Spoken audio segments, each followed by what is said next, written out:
Paranormal Buzz Radio is proud to present Girls vs. Ghost Media's Spooky Talk with Madison Smith from Madison Paranormal.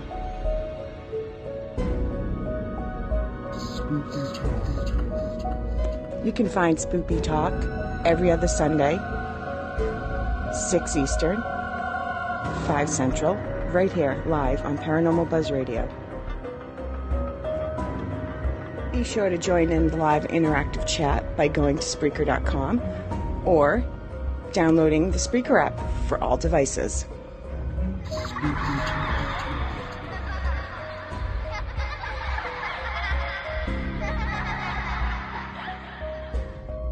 The views and opinions expressed in this podcast by the host or the guest do not necessarily reflect the views of Paranormal Buzz Radio or its sponsors. Use of any material produced by Paranormal Buzz Radio without express written consent is strictly prohibited. For information on everything Paranormal Buzz Radio has to offer, visit our website, paranormalbuzzradio.com. Like us on Facebook, follow us on Twitter and Instagram.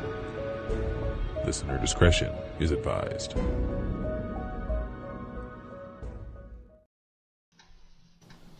Here's your host, Madison Smith.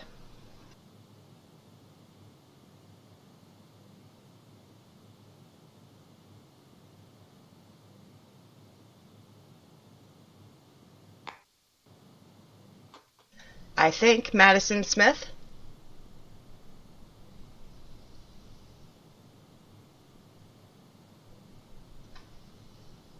Madison?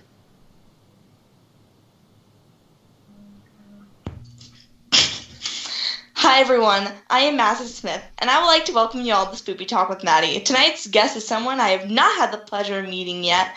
She is an investigator in Ghost Finders, a program I saw on VidiSpace.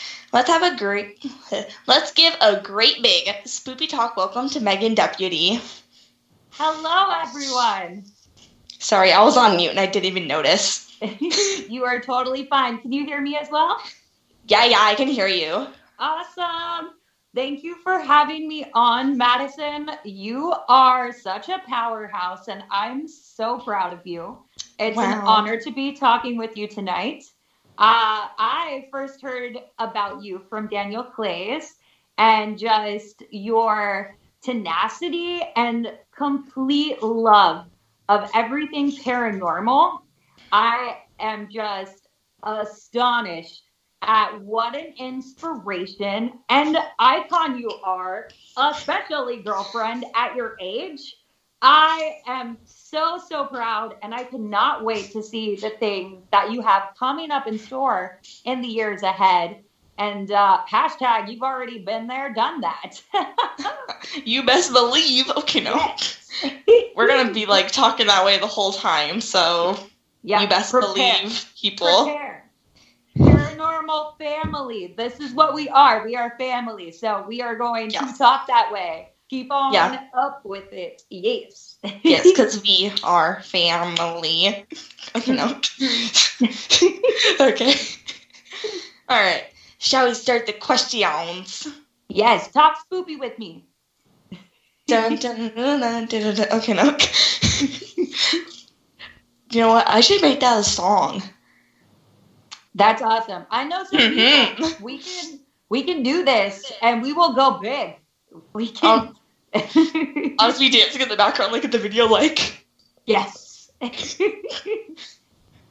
Like doing like Ouija board cards, like. Actually, no, freaking tarot cards. Yes. Have you seen like the Hillywood show with her supernatural mashup? Oh my god. That's what we need to do, but with a bunch of people in the paranormal community. You pick a song and make it your theme song. I'll do the makeup for you on everything, and we'll go to different locations. And it will be something to be recognized. Legit, though. That would be awesome. And, like, everybody looking at my song just, like, cringing. And they're just like... And I'm just, like... in the background. But that's like what makes you so special is when somebody does exactly what they love and they own who they are, that's what gets you recognized too, without even trying. And I feel like that's what you've been doing, and you've been turning heads. And I'm just like unbelievably proud. Get ready, paranormal family. Most of this will be me gushing over Madison and the beautiful little spirit child that she is. It's awesome. So, but yes, my lovely, ask any question. I am an open book.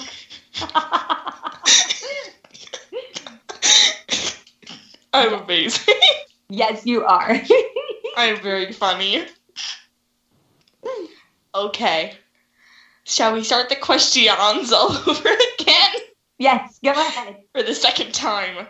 All right. So when did you first get the urge to investigate the paranormal? I have been not just investigating, I would say coinciding and living with the paranormal my whole life. Ever since I was a kid, my grandparents told me stories and different like mythos, theologies, and things from all around the world. Mm-hmm. And my parents have had many paranormal experiences growing up, as well as working on the rescue squad together. That's where they first met. So we actually were living out in Virginia in the woods. My parents built this huge log cabin from the land there. And I grew up living in the forest and interacting with not just human spirits, but different elementals and all kinds of spirits. And it was just a way of life for me. So being a kid tucked in bed and being like, are there these oogie boogies underneath the bed and down the hallway? And your parents being like, yeah, they are. But it's a part of nature. There are many different animals that live in the forest. And when you know how to live with them, it's one thing. And it's much less scary than just seeing a grizzly bear for the first time and not knowing what it is and being like, oh my God, it's a monster. It's like, no. True. That's part of nature, and that being has just as much right to live here as you do. And there's ways to coincide. So the answer is always. Yeah. All right. So how young were you when you had your first experience, and where was it? I was probably 4 or 5, and I saw different beings out in the woods, possibly fae. I've also seen a bunch of human spirits when I was very young, and there were a bunch in my grandparents' house that they were like a bed and breakfast for spirits sometimes. And so my mom growing up with that, she was a little bit more apprehensive. And she tells me constantly, she's like, I'm so proud of you, and you're so much braver than I am, being able to just handle it much healthier. But I'm like, you can hear the reminiscing wind chimes as I'm drifting back in thought. I've had like so many different experiences. It's hard to pinpoint like just one, but I would say the beings out in the woods were some of the most precious to me. And also, when I was in high school too, I had some run-ins with various spirits, and that's when I knew, like, okay, I need to sharpen my gifts and do what I've been taught, as well as expand on the craft and understand why, because I feel like sometimes I'm like a lighthouse for spirits, and they come and are drawn to different things, and me, because of my ability to see them as well as like understand. They're like, hey, this isn't a city kid. This is a country person who knows how to hike and camp and coexist with us. So let's go ahead and interact so she can communicate even more so to the living. So that's, I feel like a linguist for spirits. Yeah. Yeah. Yeah. Yeah. Okay, and just a reminder, everybody, if y'all have any questions, just put them in the comments, and I'll try to get to them. If I do not see them, spam them. Yes. Yes. Now, see, you talk my language. Mm-hmm. You aren't all proper. You're more like, hey. Hey, it's, again, being a linguist, I can adapt. If we want to be very formal and eloquent, we can be as well, but we can keep it like, like family Pajama members. Party, Yeah. So I'm like totally down homies for that. pajama party. Yes. Be like, ha ha. Yes. What was that? You're fine. We're in a safe space. No judgy. No judgy. Can I ask the same question actually of you? What was your very first experience with a spirit, human or any other? Well, my whole, how do I answer this? My parents, they always told me that I would just stare at walls and laugh as a kid. So that could have been an experience, but I'm not sure, because, I'll probably be like, what's this? Like, ooh, light bulb. Yep. I was like, ooh, floor. Yeah. But, the first one that I always remember, I'm not sure if, it was a dream or not. That's the thing about it. It's like I can just go back in time. If I could go back in time, I would totally do it just to see if it was a dream or not. Because it's been bothering me. Because I'm just like, was it a dream or not? But pretty much, I was sitting at the top of my stairs, and there's a bathroom right there, and the bathroom door started to close, and I was like, my mom was talking to somebody at the door, and my dad was doing something else. He's probably, downstairs or something, I'm not even sure. But, when I saw it, I immediately got up and ran to my room, and I was like, no. That's actually really, I'm kind of glad you said that, you're not sure if it was a dream or not, because in our books, if we're going to talk witchy, there's a lot of experiences, as we say, in between the veil and that realm of going into the dreamscape and the veil. They are very closely together, and sometimes you can kind of see easier into it, and beings have a little bit of an easier time translating their full intentions or their full form even, and message is clear. So yeah, there's been very many vivid dream experiences, where you're like, you can tell the difference, everybody. Sometimes when you wake up and you know, oh, that was a cool dream. But when it's so vivid, you can smell things. It's almost more real than our reality. And a way of translating that in Anne Rice terms is you see colors you've never experienced. It's like you have your vampire eyes when you're in that special place in the dreamscape. And I've had many different, not just human, but what would you say? The big boys. And some people would say deities reveal themselves. And what's cool is there was one recently that I described in absolute detail, and I felt them, and I was like, okay, I recognize your vibrations. When you close your eyes and one of your best friends puts their hand over your face and they're like, guess who? And your spidey sense just is like, oh, it's Madison. I recognize your vibes, your aura, your essence. Yeah. I was like, okay, I know this person, but I don't know in detail. And I've had fellow witches be like, oh, that sounds like an Aztec deity that I'd never even heard of. And down to the golden snake-like features, as well as like the peacock feathers, and even just what this being said, I was like shooketh, because it was that to a T. And that's a really cool coincidence, especially since it hadn't been planted in my brain. You know, sometimes when we watch a movie and then we have a dream, we can kind of like detective piece together where our mind made that up.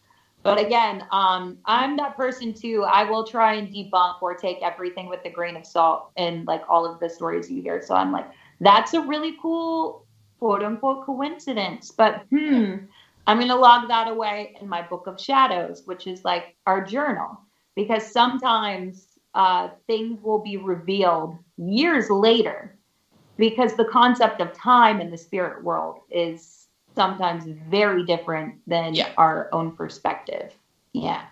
Yeah. Yeah. Yeah. Yeah. What are we even doing? We're just like, yeah. Yeah. Whatever we want, girl. But hit me with another question. Yeah. Okay. Okay, so I have a question. Okay, I have a question from Darren Buss. What do you fear the most of?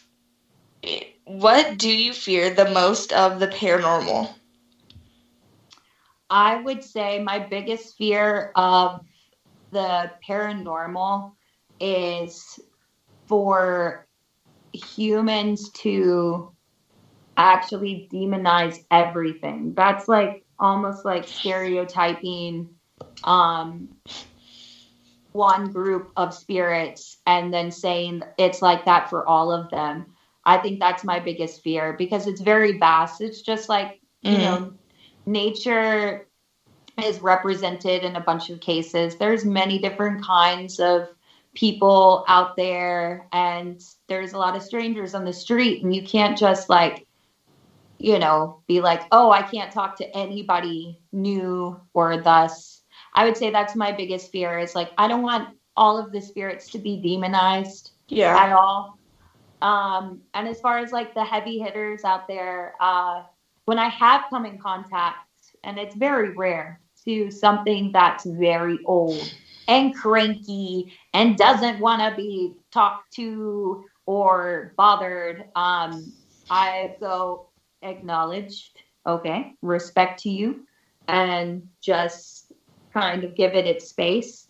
So I've never had a moment, and I think that's because I've been raised with these proper techniques and my family has passed that down, but I haven't had anything negative happen with something like that. But my biggest fear would be to disrespect something accidentally. And that's probably a different answer than people hear normally, because my perspective and attitude with it, again, like a lot of these things have been here longer than we have. And so their rights and stuff is different. And I've never had any problems with any spirits trying to come into my space or my home or anything like that, because I can speak that language. But yeah, I would never want to disrespect the wrong spirit. That would be my biggest fear. Yeah. Okay, so we have a lot more questions from Darren. Cool. He's like the questionnaire of the group, you know? Love it. Love it. Thank you. Okay. Yeah. Okay. What is your favorite device at the present time? Ooh, good question. I truly love the spirit box, and also the oracle is really awesome too. Like there's so many wonderful tools out there, especially in this time and age.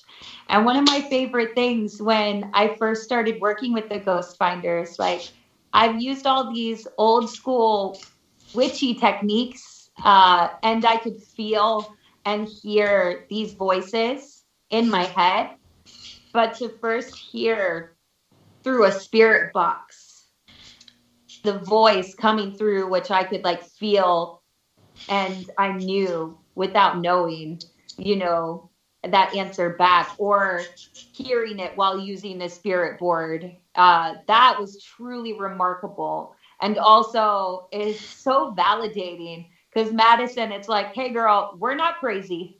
Okay. Yeah.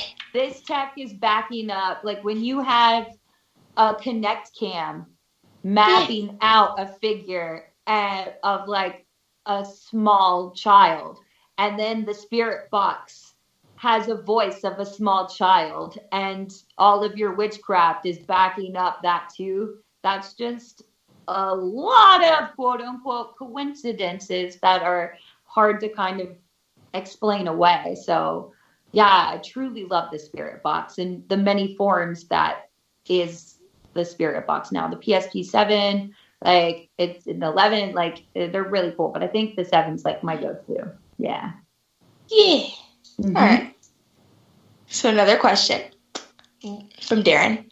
What has been your favorite location at this point in your life?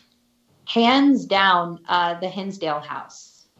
I adore it there. It's kind of like, I think that's why I like it too, because it reminds me of my grandparents' house, but on a different level. It's like a bed and breakfast for spirits, and it being like on, you know, a landline as well, or a ley line, as well as just all of the history that's been there, and a lot of the deity like beings that I've come in contact there. It's like a convention center, to put it. It's the place of my favorite convention. It's like Dragon Con, but with spirits. It's truly remarkable. And I remember as soon as my foot hit the ground at the Hinsdale house, it was like tons of voices already starting to buzz. And I literally did 2 huge rituals all day. If you watch the episode, The Hinsdale House with the Ghost Finders, you'll see clips.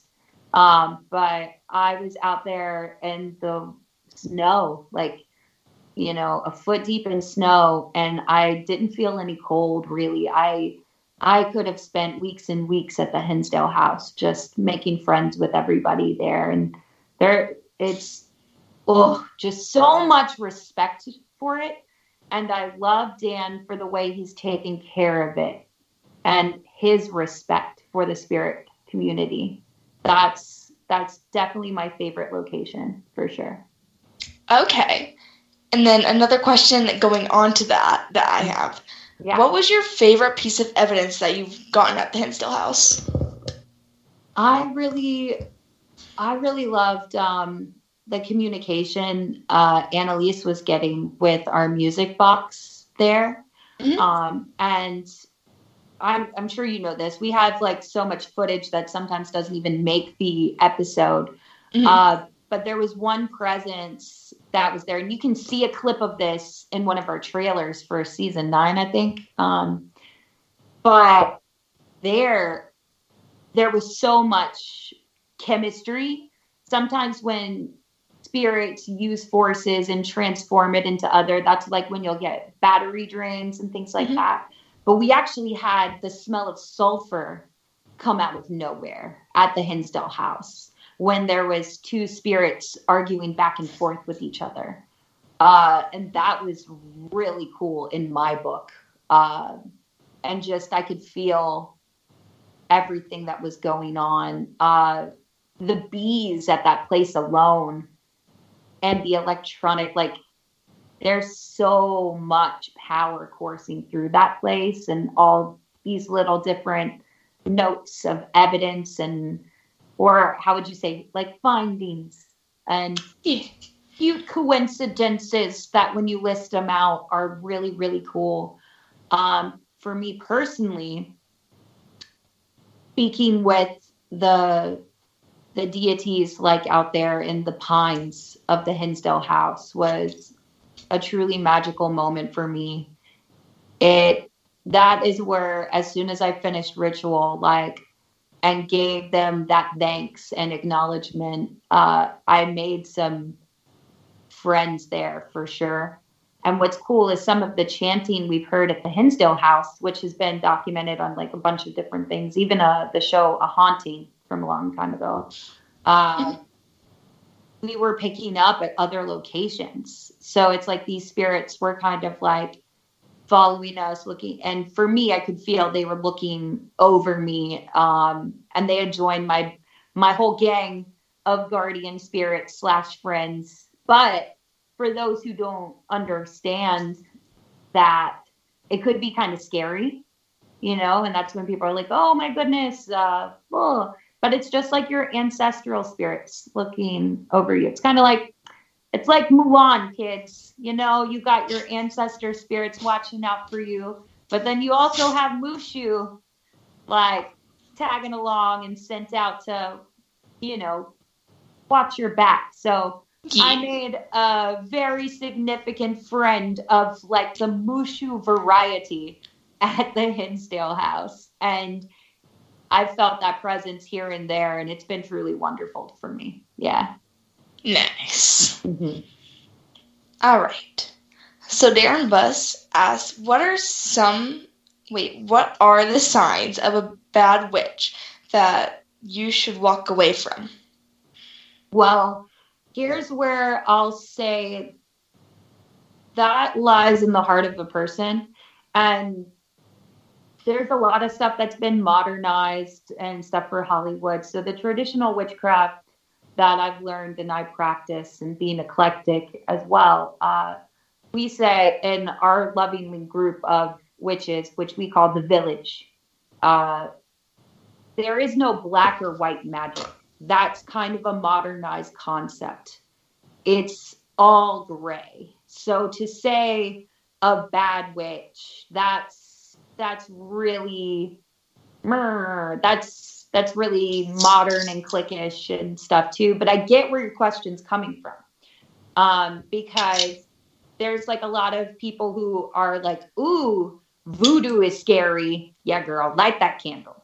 And that's not necessarily true. Marie Laveau was an amazing witch, and she helped her community immensely. It's even documented, the president of that day, like, consulted her. She was helping heal, I want to say, different cases of stuff like smallpox, as well as helping out with love magics and stuff, because that was her brand of witchcraft. And that was what she had been taught and passed down through her family. That was her family's recipes. You can't say that this one type way of baking bread is bad and this other family's recipe is better or bad. It all depends on your taste and what you connect with. So technically there's not a bad witch. That witch might have her intentions and be placing her magics in something that she might have a lot of rage or contempt in, and therefore that magic is kind of stained in the wrong way. But another witch could be using that exact same recipe of magics and be baking with love, as well as that same sort of protection spell could be placed in a different way. And a good way to paraphrase that, like, let's say there's 3 friends in a group, and one is out there who's trying to get a new job. Okay. And the other 2 friends, like, and to put it in a perspective of witches, they want the same end goal for their friend to get the job. But the one witch says, I put my intention in you to do your very best and to actually bring forth all of your qualities and talents to light to help you get the job. And then the other witch says, I hope you get the job. And all of the other applicants are less than you. And they may not show up on time and nobody else does the interview and you get the job. So their intention is the same end result, but you see how what they're putting into it is completely different. So it's really complicated.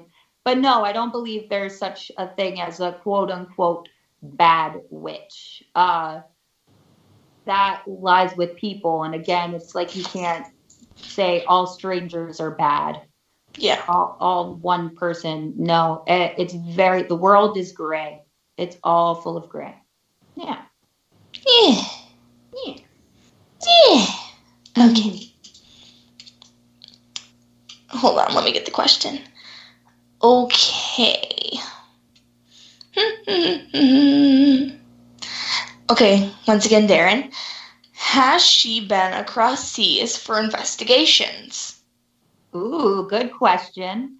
Again, I have not been across seas yet with the Ghost Finders. Yes. But this being a part of like my everyday life and existence, I can tell you one of my favorite places that I just felt waves and waves of different spirits was actually in Greece at Apollo's temple. And to paint a picture for all of our listeners out there, to speak in movie parables, if anybody's ever seen 300, so where he went and climbed onto the mountain to see the oracle, that is the temple that I've been to, the real one there. So all of the oracles would reside there. And when Apollo came and visited the mountain, people would gather and go there for these divinations and messages from Apollo. That was truly remarkable. I've been to the steps of Zeus's temple. It was absolutely beautiful. I've been to different places in London. But yeah, Italy and Greece and Pompeii. Pompeii is just swimming. It's almost like, so sometimes what it's like for me is it looks like time's rewinding, and I'll see like bits or clips or like seeing ghosts of the past kind of deal. And Pompeii was very, very beautiful, but very sad. It was spiritually like kind of walking through knee deep water. You felt very heavy there. But you could also get little moments and whispers of like the happiness that was there before and stuff. But yeah, Pompeii is truly remarkable that I've been to. Cool. Mm-hmm. Okay. My phone keeps on turning off, so. Girl, you good. Okay. Doop. Heather asks, where would you like to investigate the most? Ooh, good question. It's really hard to put a place. I have a deep love for New Orleans.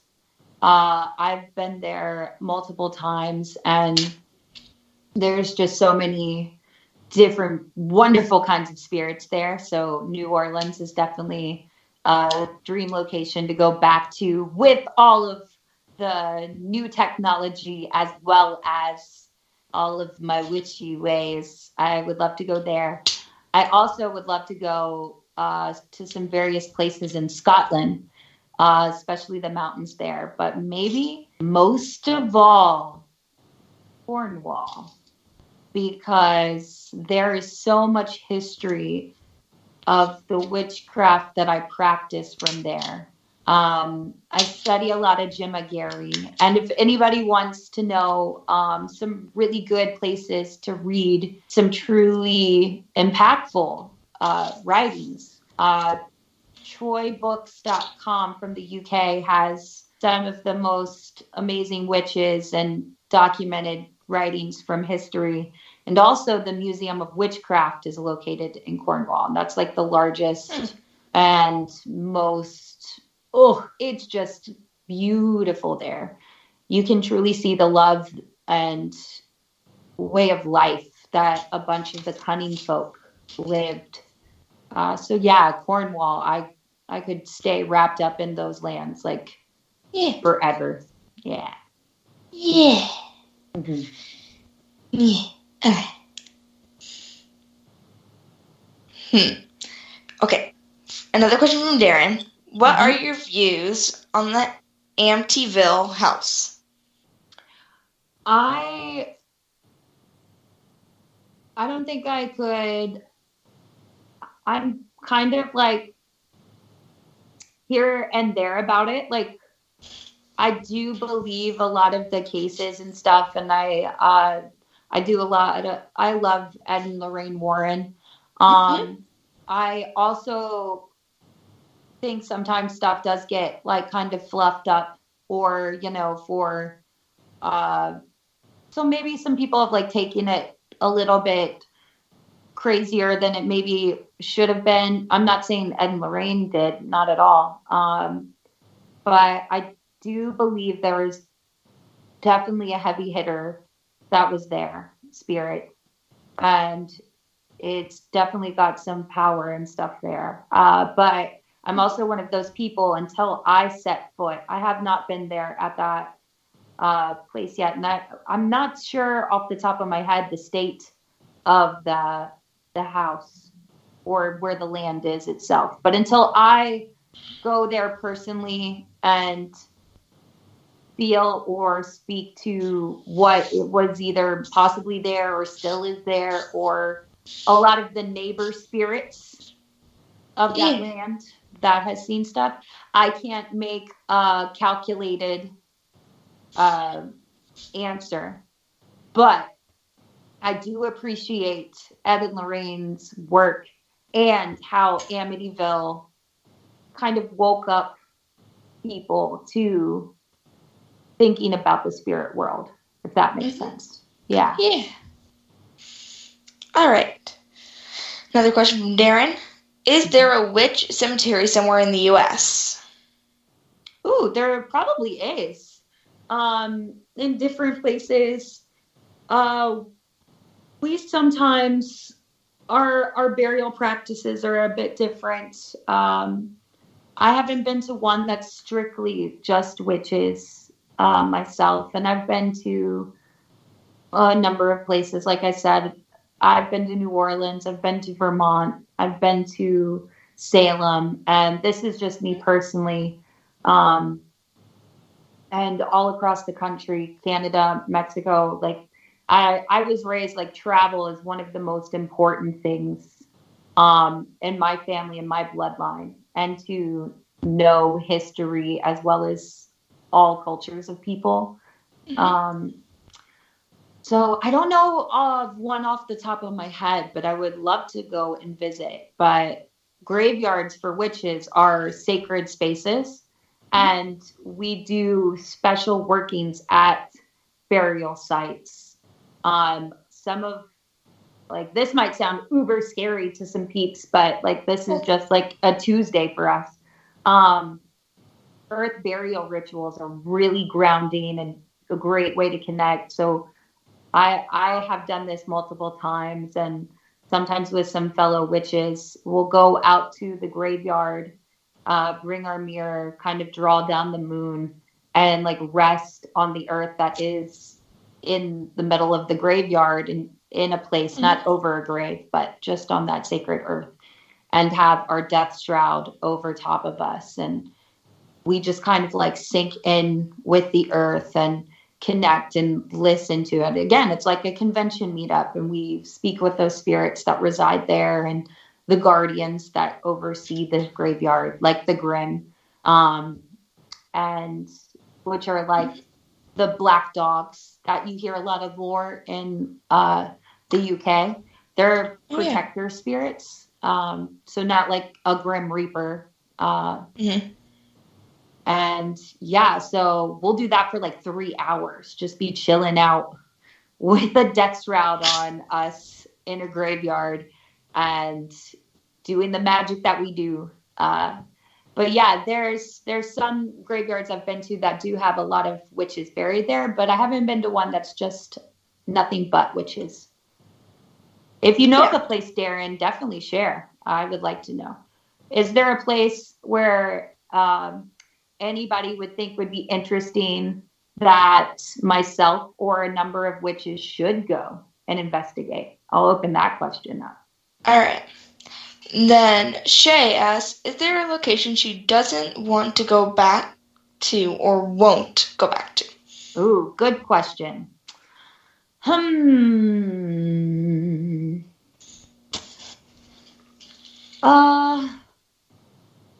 With the Ghost Finders, most locations we've been to are truly like on the spirit world level awesome. There have been like a few, and it hasn't been any of the recent seasons, that some of the muggles or the people weren't the nicest.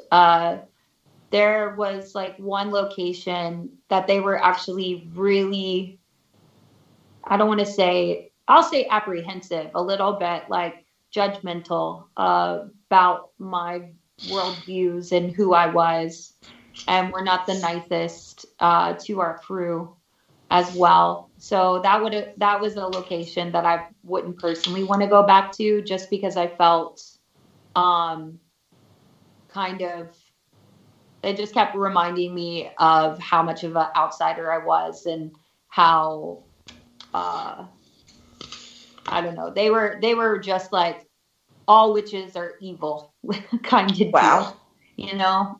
So that's a location, and I won't name it because that's rude, and they were a little bit just like, meh, I wouldn't want to go back there. But as far as spirit world level, I would go back to plenty of locations. My favorite is the Hinsdale House.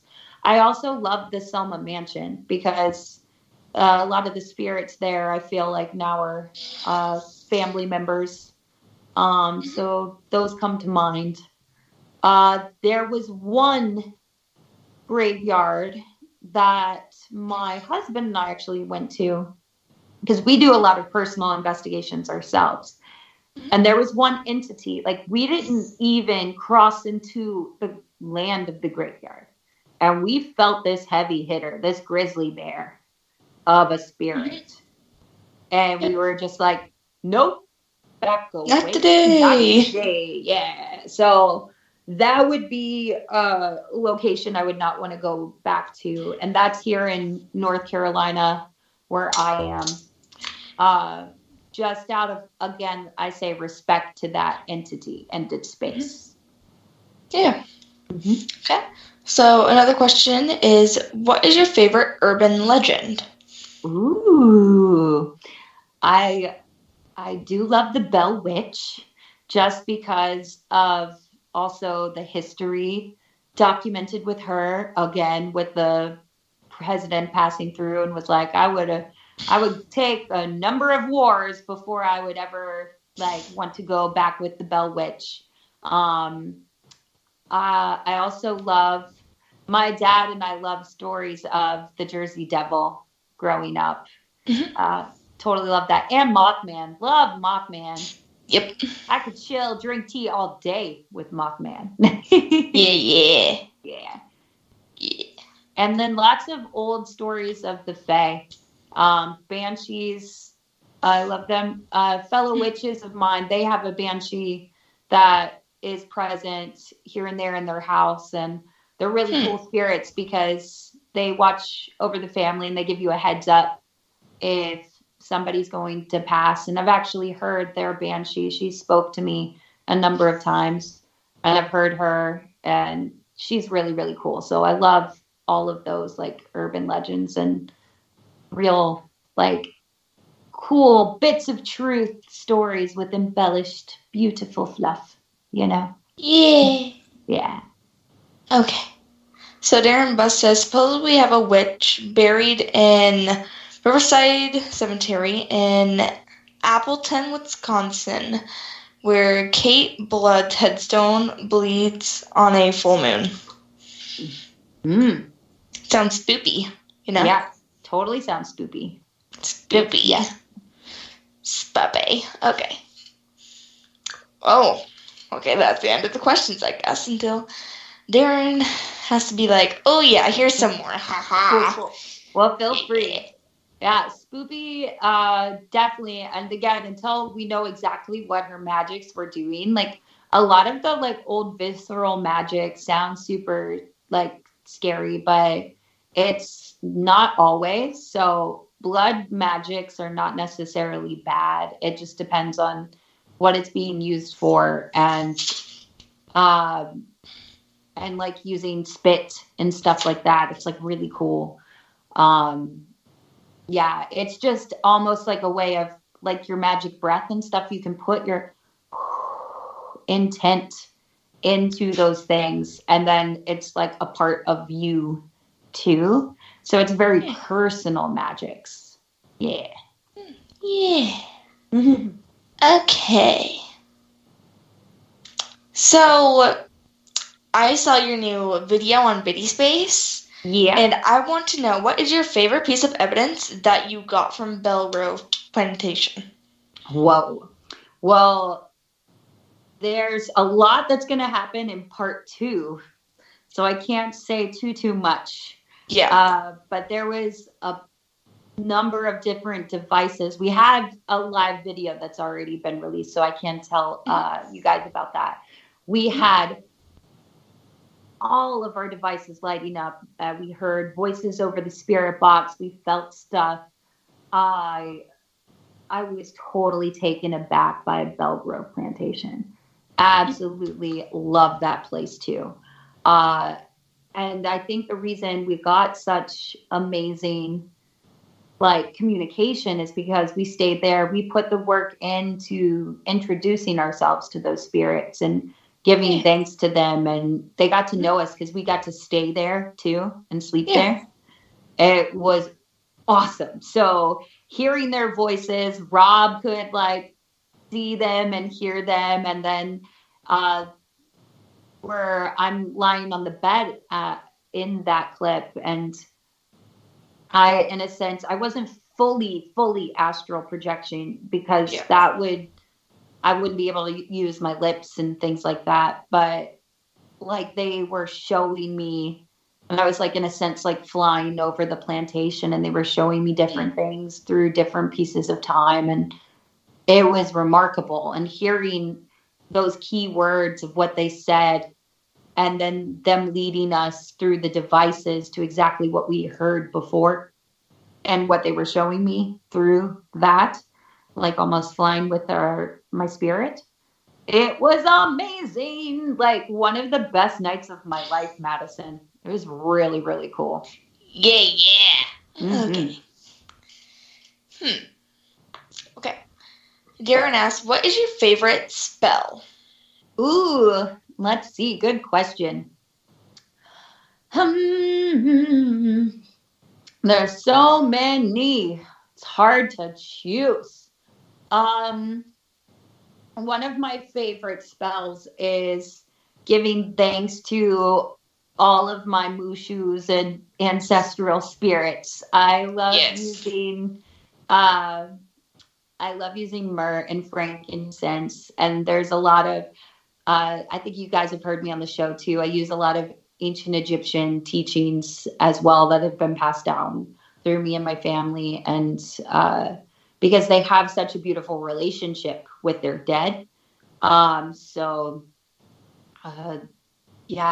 of my favorite spells is taking mugwort, which is like an amplifier. So that like turns on the spotlight and makes the announcement, hey friends, mugwort, boom. Wow. Where sage or Palo Santo and stuff cleanses, mugwort.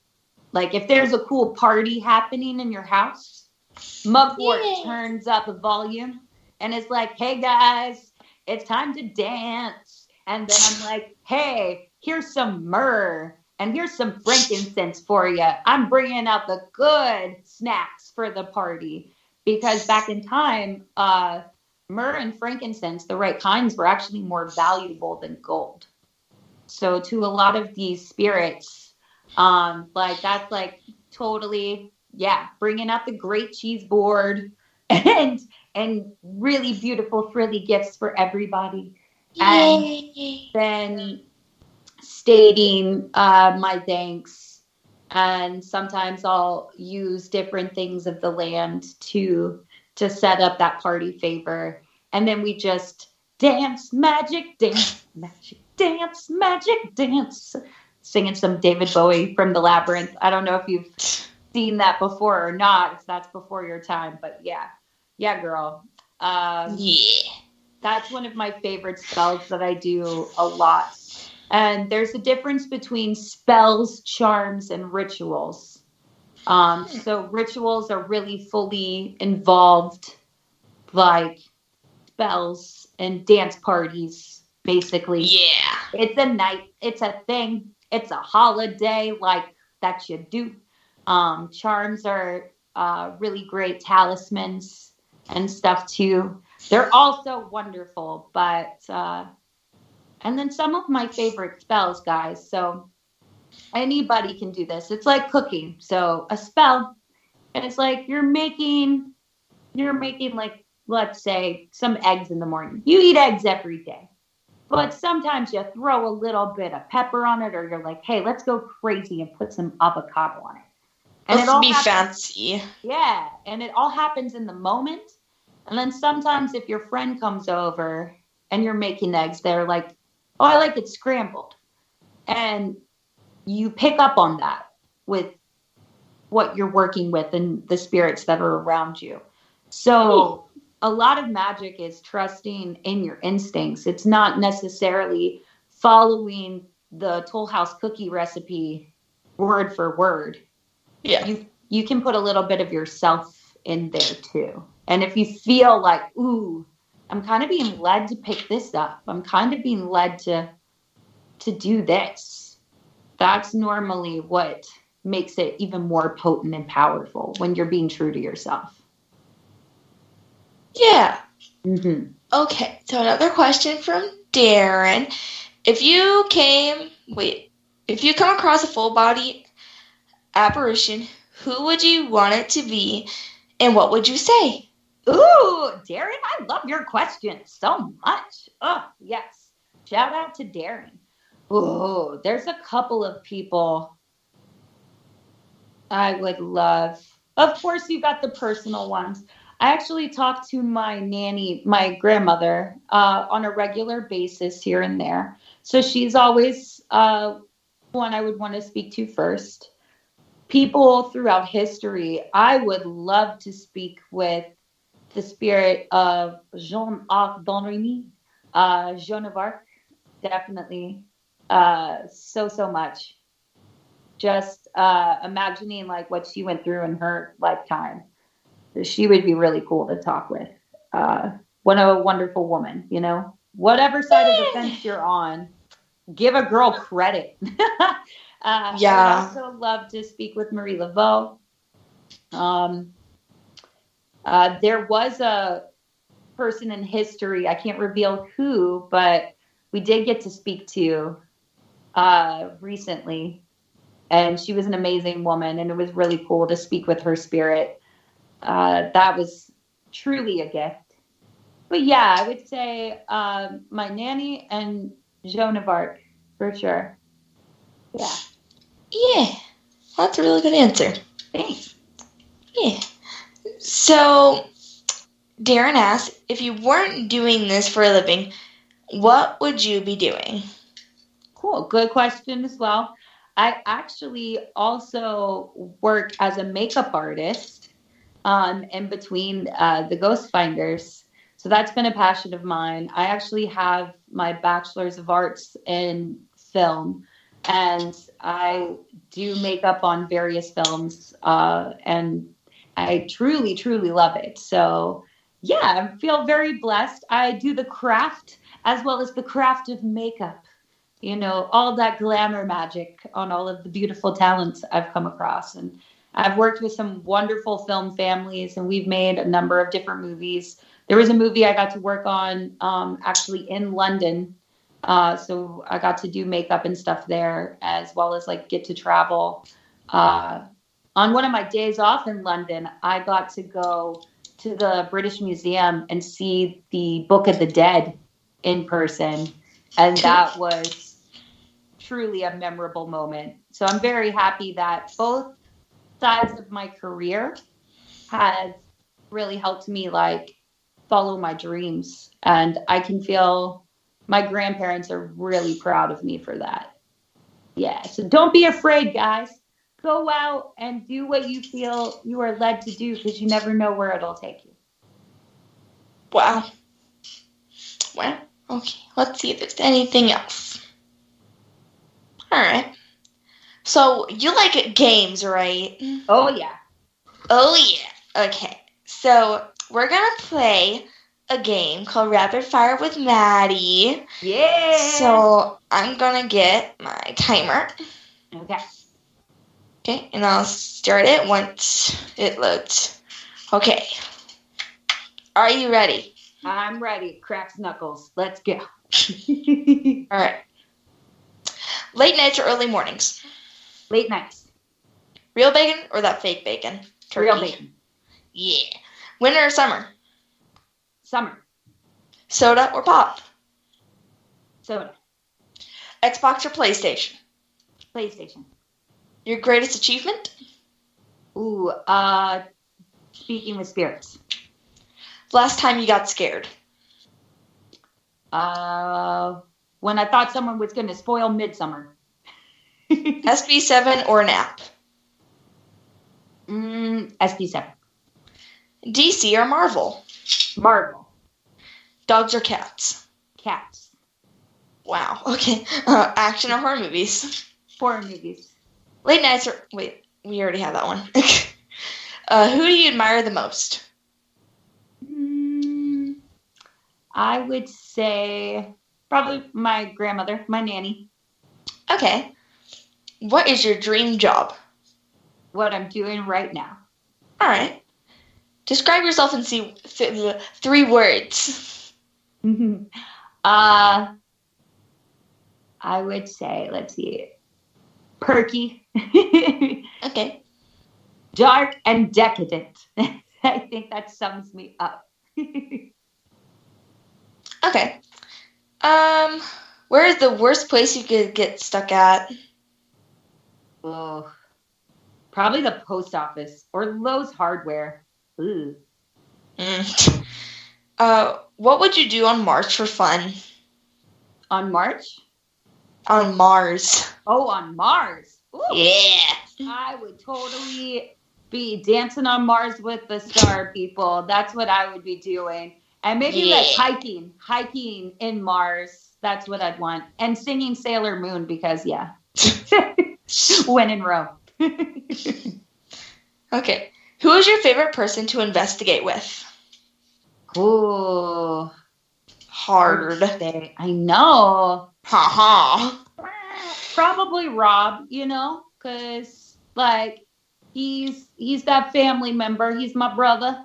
I love Dan too. So the trio is awesome. I also love my Brad Tarnowski.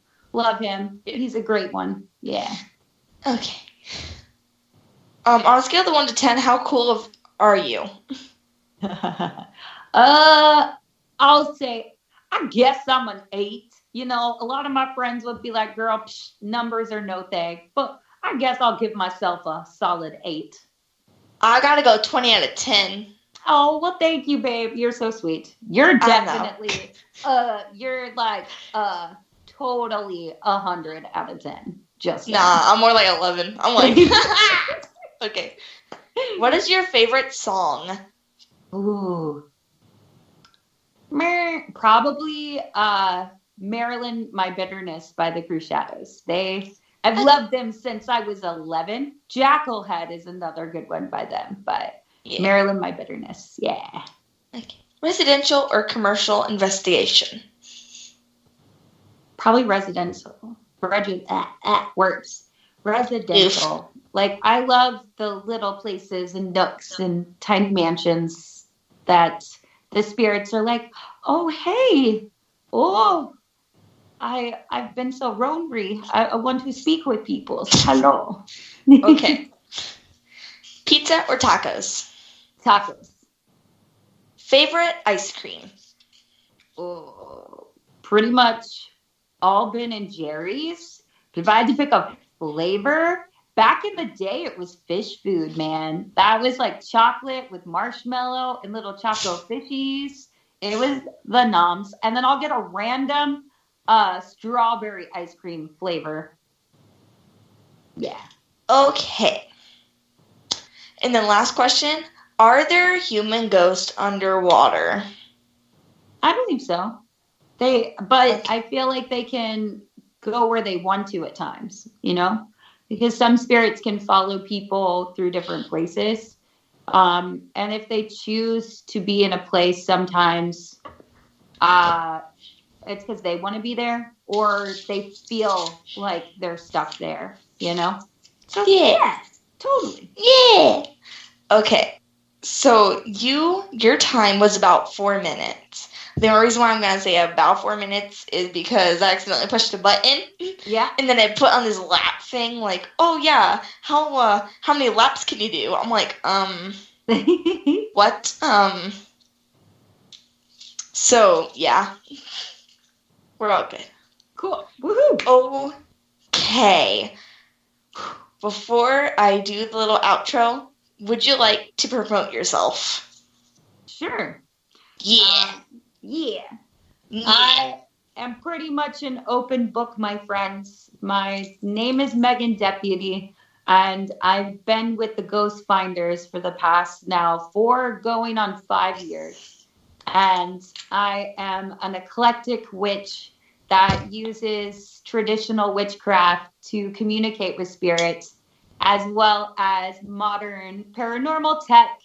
And the marriage of both has been amazing. And a lot of the things we have captured on film is truly remarkable. And I'm very thankful for my Ghost Finders journey. I also am a makeup artist in the film industry. You can check out my IMDb to see all of the little fun movies I've done over the years.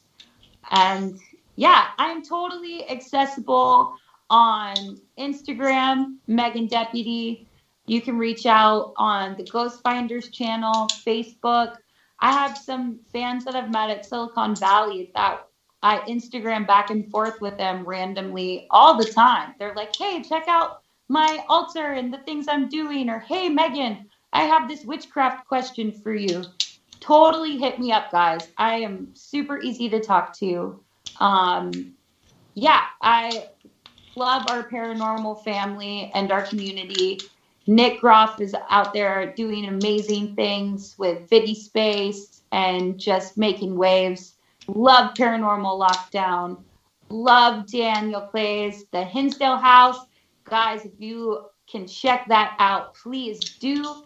And then definitely hit me up and tell me about your experiences there too at that convention party that is the Hinsdale House for Spirits. Yeah, and you can watch us on Amazon Prime. You can watch us on Roku on the Spirit Channel, Vidi Space. There's even some old school episodes and stuff on YouTube. So totally hit us up and don't be a stranger. And if you love the paranormal like Madison and I do, I consider you part of our paranormal family. So hello, new friends. Yeah. Hello. Hello, new people. That's me. Okay. Well, I'm starting to see the shadow man rounding the corner, telling me that our time is almost over, sadly. So I'd really like to thank you for being on with me and taking time out of your busy schedule and everything to be on with here. Like me and my listeners, Yeah. We're very thankful. Well, thank you. It's been an honor, like I said, and I can't tell you enough how proud I am of you, Madison. And I love that we're definitely on the same wavelengths, and you are too cool for school, and I'm so excited to see where you're going to go with this tenacity that is you with the paranormal community. Girl, call me, beat me. If you want to reach me, I would love to investigate with you one day. Where would you want to investigate together, Madison, if we could get Alcatraz. Yes! Let's do it! Yes. Yeah. Okay. So we're putting that intent out there. Woo! Okay. Now we just have to find a date. Yeah. The date to do it. Okay, guys. Today we're going to be sticking to Alcatraz. Oh, and they caught us. Well, I guess we're going to real jail now. Oh, man, no. You're like, Megan, use that teleportation spell. That's not how it works, Madison. But distraction. I don't care. Distractions. Like, Cecilia freaking, like, the fog goes off. We're just running. Smoke bomb. Magic. Run. Yeah, the police just see us, like, rounding the corner. It's perfect. Wish. All right. So now for all my listeners out there, my next show will be March 15th with Santiago Carlo. I'm always having such a hard time, like, pronouncing last people's names. Curlio. As in, like, curly fry. Yeah, totally. Yeah. And he was on The Walking Dead, so if y'all want to, like, his name is San Diego. You get the point. San Diego Curly Fry, all right? Cool. Okay, yeah. Okay, so make sure if you're not following me, give me a follow at Madison Paranormal Investigation on Facebook, Maddie_paranormal_investigation on Instagram. So for tonight, peace, love, and happiness, and most of all, be spoopy, everyone. Yes, be spoopy.